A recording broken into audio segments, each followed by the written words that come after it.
feel it before. After a couple days in the desert, you start realizing why a desert rat loves water. You know, that it kind of goes hand in hand. You start thinking like, yeah, being close to water sounds great.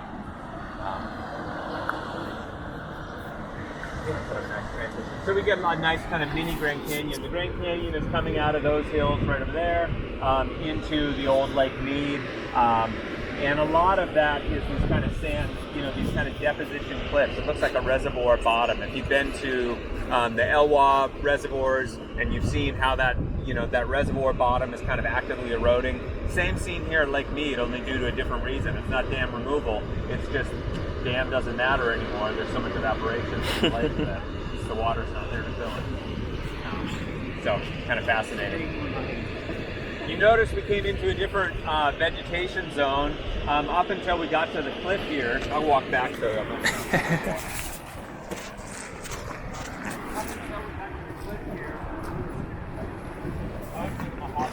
Sorry. It's creosote, you know, it's creosote brush. It's scattered creosote brush like this. And of course, same creosote that we had back at camp. Laurea tridentata, really important and interesting species. Very conservative. It's so oily. It's holding in transpiration that way. So, in fact, there are someone was telling me, who was reading Tune? Someone was reading Tune. You all are now? Pretty much. Okay, but somebody was in the middle saying something about, there's something about taking the oils from creosote and using it to coat things to conserve water or something? Yeah. Okay. Yes, that's what, yeah. They don't wear gloves because they use creosote oil on their hands. On their hands, What? okay. Yeah. You can put it all over your skin. I don't know how that would work, but Plants are smaller here. Yeah, so fascinating species. It's that 14,000-year-old species. How old do you think that one is? Oh, I don't know. I mean, their growth is so dependent on the location, and I guess we could start counting back. Actually, I can see the growth, the annual growth rings on this, so I could actually count back as, you know, and at least see Those for are a the given black stem how stripes, old it is. Yeah. Oh, cool. Yeah, often black stripes or swellings. Were you speaking to us? About 35. So we are in the Mojave. Yes, and think so it's more we've like really 60. transitioned into the Mojave. We'll be in the Mojave through the Hoover Dam area. We'll still be in it a little bit as we drive south, and then we'll drop into the Sonoran later today. Yeah. But you can tell that, you know, creosote has this kind of, you know, clearly it's adapted to pretty dry conditions. So dry here, we don't even have much biocrust. You'll still notice your little spiny ridges everywhere. Yeah. A little horizonty. And yeah, a real interesting little guy. You'll also notice a lot of little desert annuals, like this little borage or Amsinkia. So we have a bunch of little tiny flowers that are just about coming out. Little white flowered forget-me-not family, Boraginaceae, remember? Great to cook That's with. what the little white ones are there. They're spiky. They're either Cryptantha or, well, they wouldn't be Amsinkia, so they're probably Cryptantha. But they're in the Boraginaceae. Which is kind of a neat family. Then, of course, our cactus, our Cactaceae. These are the beaver tail. So I know a lot of you keyed into this, but the beaver tail are unique in our area because of just the glockets. So they don't have the full spines; they just have the glockets, which are modified stipules. I think they're worse than the cactus spines. Oh, they absolutely. Cactus spines are no problem, but those are horrible. Yeah, those you have to like hold up to the light and pick out one by one. Right. Right. Which water bottle is this? Hope everyone brought tweezers. Let's see what to say before we go through Hoover Dam. Hoover Dam's really been kind of a symbol for water issues in the West, and you're getting that out of running dry. It's also where Las Vegas is getting a good amount of their water is from Lake Mead, and a good amount of their electricity from Hoover Dam. Las Vegas is an interesting juxtaposition of things because it is one of the fastest growing cities in the U.S. still at a time of major drought. They have strategies for maintaining their water, like drilling under the reservoir and pulling water from underneath.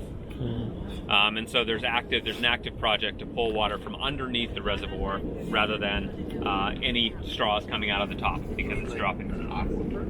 No, like I mean an actual system, like a tree. Yeah, like a bathtub drain. You know, we'll just suck it out the bottom. So they have plans, but at the same time, the xeriscaping kind of city encouraged xeriscaping plan for developments in Las Vegas is a model for the Southwest, and so the per household water use is actually lower, much lower than you'd find in places like Phoenix, where everything is green lawns and golf courses, right? And so that's really interesting. So there's a really active citywide effort to, you know, reduce water use. Even though you go out down on the Strip and in Nevada, and the Bellagio fountain is spurting water, and there are misters and things, but it doesn't compare with the amount of water that they use in places like Phoenix and Tucson. And something else to think about is the states involved with the Colorado River system. I mean, California has more rights to the water than, say, Nevada or Arizona, for example. And thinking about all of Southern California, they're using all of this water, but they don't have systems in place for capturing even the water, the rain that they get. And it's a big problem, right? So if the Colorado River system gets low enough and they have to negotiate who gets water rights first, California gets it first. Mm-hmm. What a bizarre concept. You think about that when you're reading Running Dry. That's nuts. That is That's nuts. nuts. They are right. Yeah. They are right next to that ocean. They have a beautiful amount of sun. They could totally set up desalination. They have it. It's just very energy intensive. Yeah. Very expensive. It's illegal to pull it rainwater. But that just shows you the historical impact that different political systems have on a huge river system like this. How can you control it? And it's just super complicated, because we think of Las Vegas as a great, it's a great symbol of excess. And so it's easy to look at that, and even little Las Vegas, and think like, what the hell? We've got a drought, this river is in trouble, it's over dammed, and what are we doing, building places like that? So symbolically, it's a horrible symbol for excess and not conserving water. But by the numbers, if you really want to have an impact on water use, beef consumption is probably, or dairy consumption is probably, in our part of the world, that's probably the biggest place where you can actually not have an impact. Go ahead and, go there, but cutting out your dairy means that you're no longer feeding alfalfa to cows in California. You're eating alfalfa that's grown in the southern Colorado River Basin that's using water at times that are, far exceeding anything that the city's using. So I'm not advocating for this is a great place, but I'm just putting it in perspective. The numbers, there's symbols of excess, and then there's what the numbers actually, reveal about patterns of water use. And it's a it's a really complicated knot. And I know we live up north, but it does affect us. I mean, a lot of the Colorado River water goes to producing the lettuce that you eat during the winter, for example. A lot of the agriculture that most of the United States gets, particularly in the West, is coming from the Colorado River water and growth in the Imperial Valley area. Also, just thinking about the bigger picture, at one point they wanted to there was a proposal for diverting the Columbia and combining it with the Colorado River. Oh, wait, it'll come back. So the route that we just drove, that will be proposed as basically either there or farther in central Nevada will be proposed as a place for putting a line in that goes straight south. That's where all of our hydropower goes. And if we start really rationing water down here, think about where people are going to move to. I was about to bring that up. NPR just did a thing on that, on projected movements. Yes. In 10 years. Ooh. Yeah. Pacific Northwest, look out. So the PNW better have some models in place. Yeah, so this is the thing. Being proactive, right? Instead of reactive. Yep. Better have something in place. Yeah, because rent's already gone. Huh? Because rent's already gone now. Yeah. So yeah, this is just a brief stop to kind of get our first glimpse at the river, or at the part of the river system, and to see a few of these plants as we've crossed into the Mojave, and then move on out. And so it's just kind of Yeah, if you have a. Yeah, I'm curious, like, I don't want to take you off the deal or whatever, but I don't. can we talk about, I'm not really seeing a huge transition in plant community yet. Yeah. But can we talk about kind of like what, aside from the plant community, helps distinguish where we were and where we are now? Yeah, and where we were, remember, we talked about it as kind of a transition zone between Great Basin and Mojave, which we called Painted Desert, right? And now we're transitioning into the full Mojave. So the Mojave is really characterized by dominance, especially by creosote bush. So maybe if sagebrush is really the shrub of the Great Basin, the creosote bush is really the shrub of Mojave. But we'll see creosote bush also in the Sonoran. And the Sonoran will be characterized by a larger number of agave and cacti species that will suddenly be dominant on the landscape, in addition to things like creosote bush.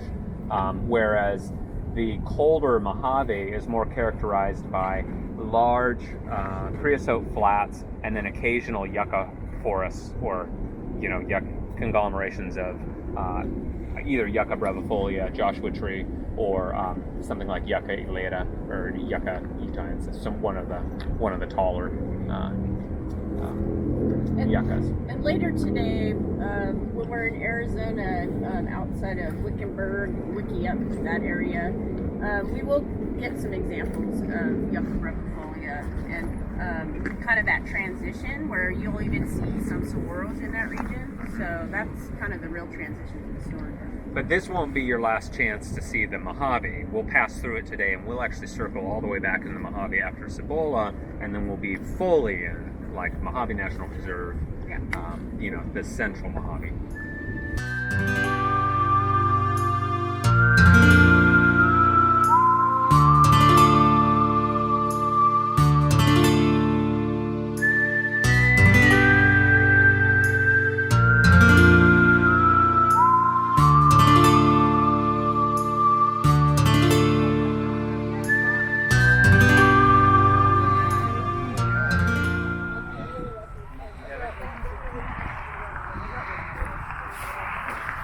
Look at how cute it is, it's so small. I think it's an ephedra. You think this was an ephedra? That's what me and Jade were thinking. I mean, it looks like one, but I've never seen them that big. Yeah, I right? believe it, though. It's got like the segmented So tall. joint. Yeah. And it's got this woody stem and all the vegetation kind of coming out. I guess I could chew it and see if no, I'm not going to do that with the plants. I don't know. Wow. Nico, look at the little polycephalus. Is it a hedgehog or is it a... No, that's totally hedgehogs, dude. So this is mammillaria. What was this? Oh, fuck, it's got the black and white. Is it Grammia? I mean, that's the only... No, mammillaria. This is not mammillaria at all. Oh, this that's is mammillaria. Echinocactus. That's what I thought. See, I Yeah. thought it was Echinocactus polycephalus. polycephalus, dude. No, this isn't polycephalus. This is some other one. This is like the strawberry hedgehog or the golden hedgehog. We saw this in No, we saw it at The the polycephalus are like round and have pink spines. Like this one? This guy. Top right. I think it could be. Is that what you got? Yeah. See how they're nice and Pointing downward. I think so. Yeah. And you see the old fruits pointing downward. Yeah. Yeah. Also, it looks like That's a data. So come on over here if you can. You can get over the fence and come over this way. Let's go look at a yucca fruit. Oh, well. Yeah. I love collecting agave seeds this way. Those will grow. Anybody want to start a Joshua tree at home? Yes. I would get, if you could, we've got a bunch more on the ground. If they need to be thick like this, and then they have the whole seed, and then when you plant them, they'll grow pretty readily. And but I would still plant. I'd probably plant, 25 if I wanted to have, 5 survive. Just because it's the Northwest, it's weird. Yeah. They freak out. Biologists have only recently determined that almost every species of yucca has its own species of yucca moth. Some yuccas have 2 moth species. Such a tight mutualism has risks for both partners. Emergence of adult moths must coincide with yucca flowering for the reproductive needs of both species to be met. However, the synchronization of moth emergence with flowering is frequently poor, and seed set and moth reproduction in such years are low. Furthermore, yucca populations may flower sparsely or not at all in dry years. Yuccas don't have to set seed every year because they flower many times in their long lives. The yucca moths employ a survival strategy analogous to that of desert annual plants. The full-grown larvae exit the ripening yucca fruit and burrow into the ground, where they enter a deep dormancy. Like the seeds of many annuals, only some of the larvae will metamorphose and emerge as moths in the following flowering season. The rest remain in diapause for 2 or more years. Wow. Yeah. What? Cool. That's so cool. Yeah. So Joshua tree, just like the others, there's one species that does it. So there's one yucca moth that pollinates the Joshua tree flowers, and then it also, the developing larvae will eat that fruit and exit. Wow. Before they go into the swarm. So that's pretty cool. Yeah. That's why it's neat to be near the fruit, and also to know it's not it's not an everyday occurrence that they bloom on.